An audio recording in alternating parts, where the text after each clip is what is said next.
Boa tarde, Macau. Boa tarde, cidadãos guamareenses que nos acompanham diariamente no programa Macau em Notícias.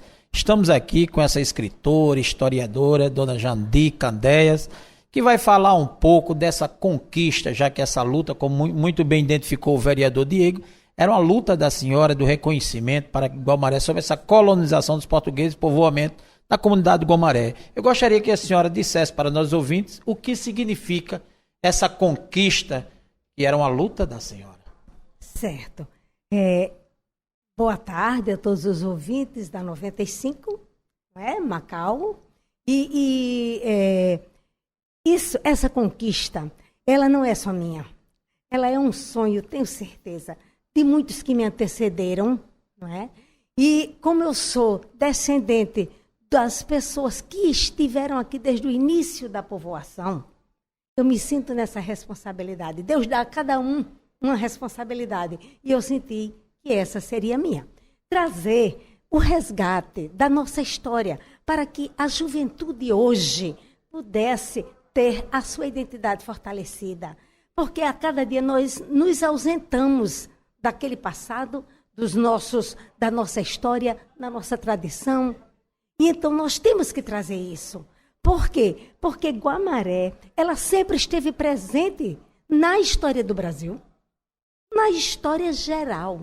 Quando nós estudamos essa história geral, que nós pegamos o tempo ainda antes da colonização, Guamaré já constava nos mapas dessas pessoas que passaram aqui pelas Américas. Então, até mesmo pela sua colocação, como se diz no nosso mapa, Guamaré é privilegiada.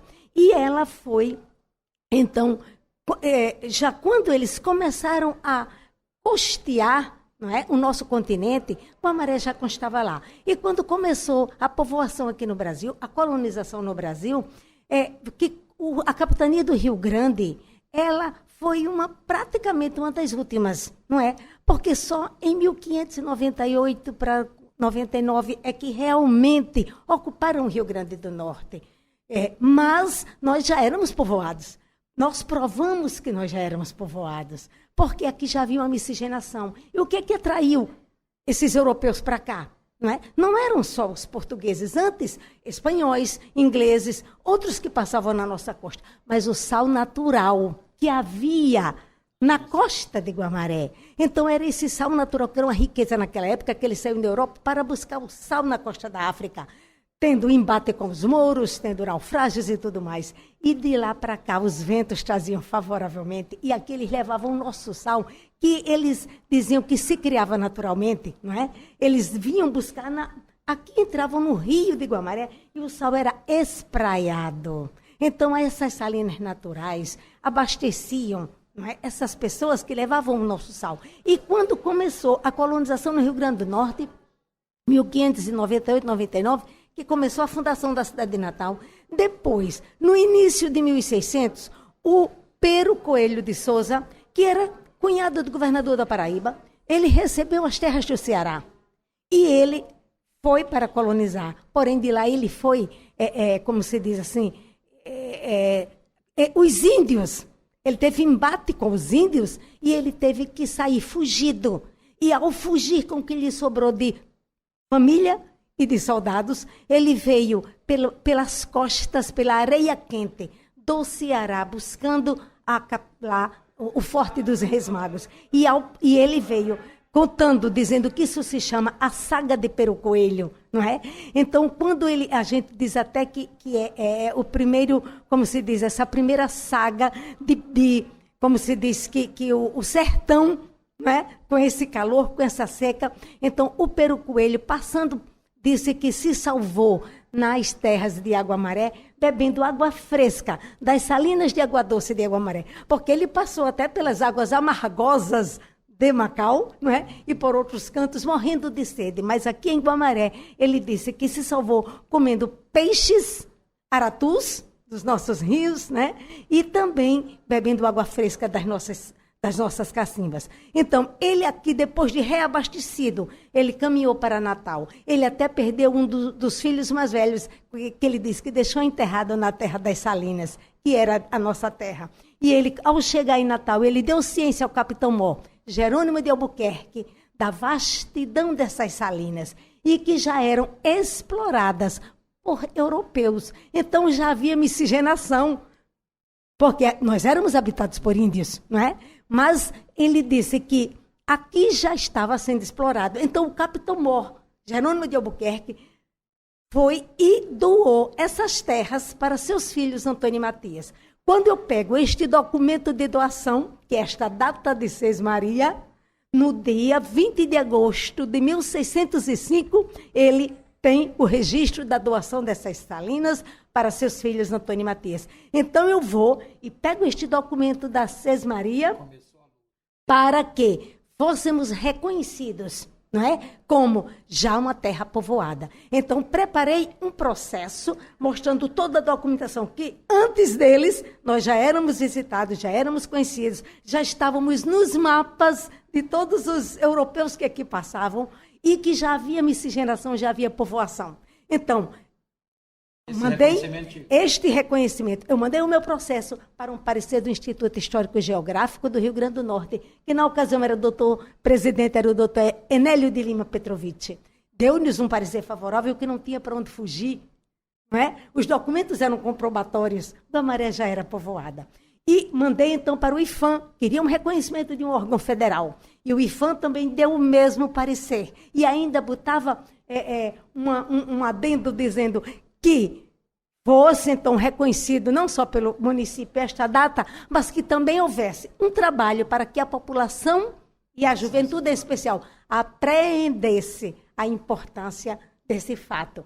Depois mandei o mesmo processo para a Universidade Federal, para que pudesse o Departamento de História mostrar que foi um processo didático, um processo, como se diz, com toda uma metodologia, não é, trabalhado, e uma pesquisa realizada. E realmente o Departamento de História da Universidade Federal, através da doutora Fátima Martins, também um parecer favorável. Com os 3 pareceres favoráveis, apresentei à Câmara Municipal. E então aqui o jurídico foi e elaborou, como se diz, o projeto de lei que foi aprovada a Lei 377 de 2007 e que tornou a data 20 de agosto como o início da povoação de Guamaré. E nos tornamos, por lei, um dos municípios mais antigos do Brasil. Isso para nós é uma honra.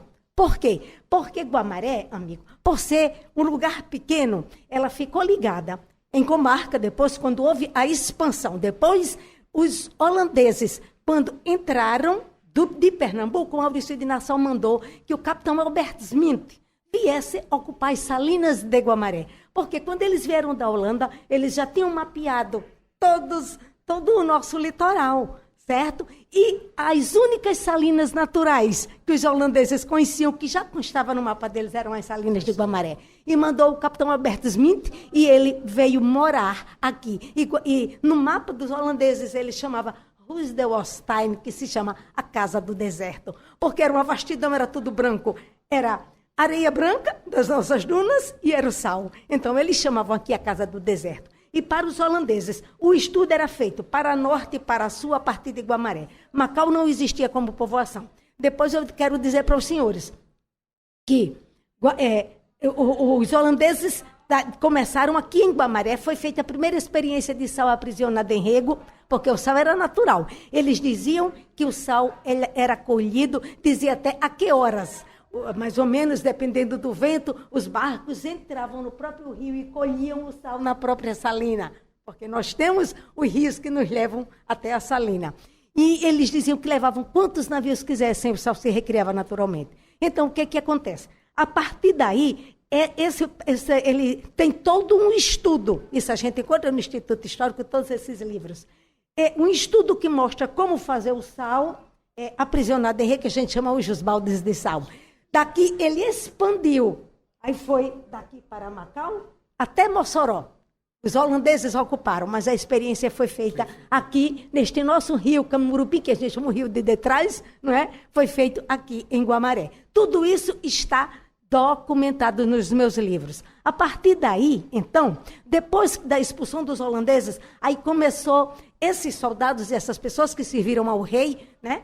Que ainda, o rei ainda morava em Portugal naquela ocasião, mas essas pessoas, como soldados que atuaram nessa expulsão dos holandeses, o que é que acontece? Começaram a receber terras em Seis Marias, não é? Era como um benefício. Então, nossos antepassados todos receberam terras aqui, eu sou descendente deles. Eu estou aqui porque se meus antepassados, meu pentavô já estava aqui, eu estava com ele, certo? Então, o que é que acontece? Depois dessa expansão, eles vieram para cá e foram ocupando. Só que quando expulsaram os índios, houve, como se diz, a expulsão dos índios e começou a comarca do Açu. Macau era uma terra alagada, não era povoada, porém, à frente dela estava a ilha de Manuel Gonçalves. Guamaré era parceira da ilha. Nossos antepassados moravam aqui, moravam na ilha de Manuel Gonçalves. Quando eu trabalho com todos os livros da Cúria Metropolitana, com todos esses, como se diz, esses documentos antigos, eu vejo que os antepassados lá e aqui, eles casavam entre si, não é?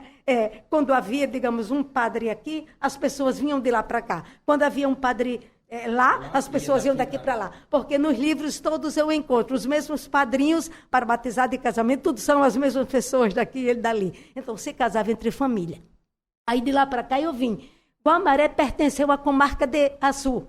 E os meus antepassados daqui eram representantes nesta comarca.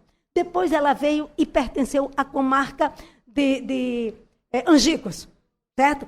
Mas era Manuel Gonçalves aqui que mandava nesta região aqui, que Guamaré obedecia.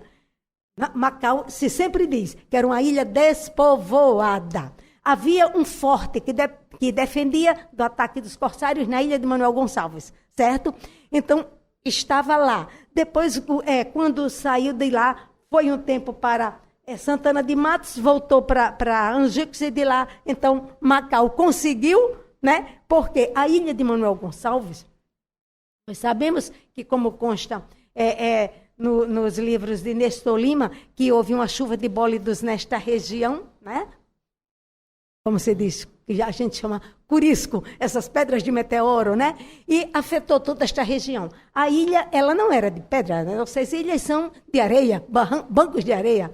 E, aos poucos, ela foi agonizando. Passou mais ou menos, umas 2 décadas se passaram até que ela foi totalmente inundada. E as pessoas iam passando de lá para a ilha seguinte, que foi de Macau. Então, os nossos antepassados passaram de lá. É tanto que aqui nós temos a Igreja de Nossa Senhora da Conceição e a Ilha de Manuel Gonçalves, a capela também de Nossa Senhora da Conceição. Então, essas pessoas que vieram para cá, eles vieram também da capitania de Pernambuco para cá. Na nossa história mostra isso. Vieram de lá para cá. Então, mas Guamaré ficou sempre esquecida. Depois, quando foi a comarca para Macau, a Guamaré ficou presa. Quando, na verdade, Guamaré começou primeiro do que elas. Não é isso? Professora, a gente percebe que a luta foi árdua para chegar onde a senhora chegou.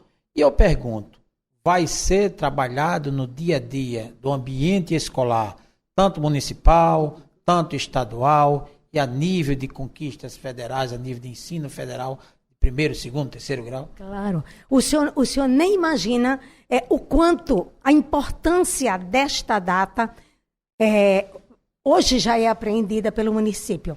Quando ela foi criada, o que é que acontece?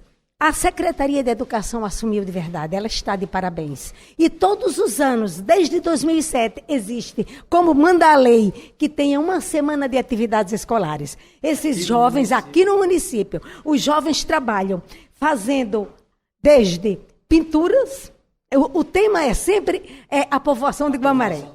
Eles fazem, como se diz, cordéis, eles fazem pinturas, esculturas, eles fazem, escrevem histórias, eles fazem entrevista e eles vão buscar com os mais antigos, eles vão entrevistar e buscando a sua história. Essa juventude, ela já apreendeu que Guamaré tem 417 anos. E uma das coisas, assim, que eu me senti gratificada um dia, dessas coisas aí, que mais me deu o sentido de que valeu a pena. Eu ia passando na rua, um garoto, né? Que a gente hoje não sabe assim o nome, porque eu convivi mais com os pais e os avós. Aí um garoto deste tamanho a gente já fez. Eu primeiro, você é filho de quem? E neto, para poder saber quem. Aí ele vinha correndo com os amiguinhos na rua e disse: Dona Jandi, me diga uma coisa, eu não estou no seu livro?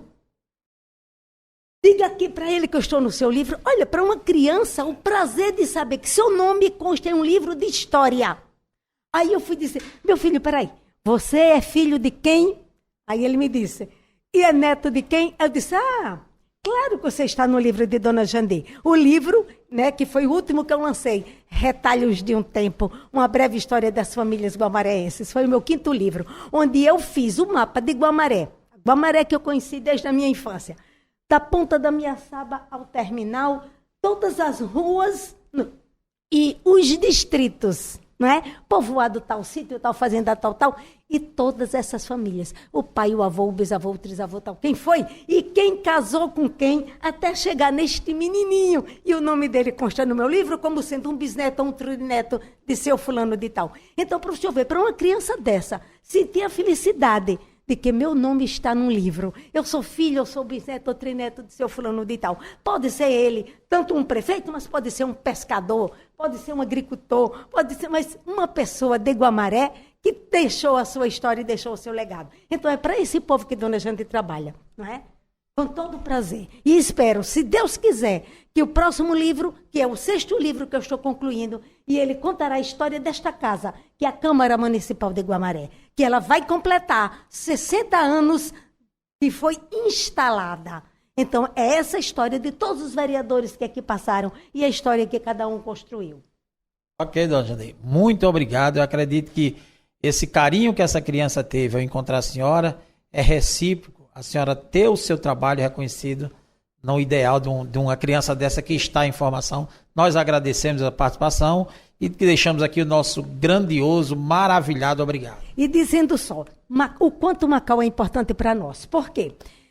Nós somos a mesma família. A família, quer dizer, as famílias que habitaram Macau são as famílias que vieram da ilha de Manuel Gonçalves, que são nossos parentes, não é? São nossos antepassados. E nós, enquanto crianças, estudávamos em Macau também. Porque meu pai foi vereador por mais de um mandato em Macau, representando Guamaré. Meu pai se chama Manuel Lucas de Miranda, foi vereador também na primeira gestão daqui, a sala de reuniões tem o nome dele, e o hospital da cidade tem o nome dele, o velho Manuel Lucas de Miranda. Então, a gente estudava em Macau. Sou ex-aluna do Padre Penha, não só eu, como todos os meus irmãos, não é? Nossa adolescência foi Macau. E todas as pessoas com quem os senhores convivem lá, com certeza, são nossos amigos, não é? E nós temos o maior carinho pela cidade de Macau, que é um pouco de todos nós.